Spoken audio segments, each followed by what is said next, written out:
Bir donagina tuxumdan hech qanaqa qolipsiz gaz duxovkalasiz shunaqangi mazali bo'lgan kekslarni pishiramiz. Ham ozgina vaqtingizni oladi. Parda pishganiga ham shunaqa ham sochni bo'lar ekan. Albatta tayyorlab ko'ring. Idishga tuxumni, shakarni solib, mikserda oppoq bo'lguncha ko'pirtiramiz. Oddiy venchikda qilsanglar ham bo'ladi va kefirga sodamizni qo'shib yaxshilab aralashtirib, ustidan o'simlik yog'ini qo'yib, massamizni mikser qilib, quruq massalarimiz un, razrixlitel, kakaoni ham qo'shib massamizni aralashtirib olamiz. Shunaqangi quyuqlikda massa bo'ladi. Xohishga ko'ra nachinkasiga shokolad, yong'oq yoki hech nima solmasanglar ham bo'ladi.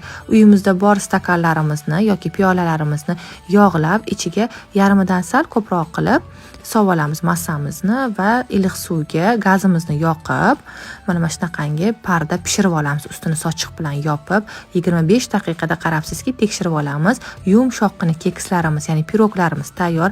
Albatta tayyorlab ko'ringlar. Shunaqa ham vazdushniy bo'lar ekan parda pishganiga. Like bosib, sahrangiz qilib, yaqinlaringizga ulashni unutmang. Yoqimli ishtaha.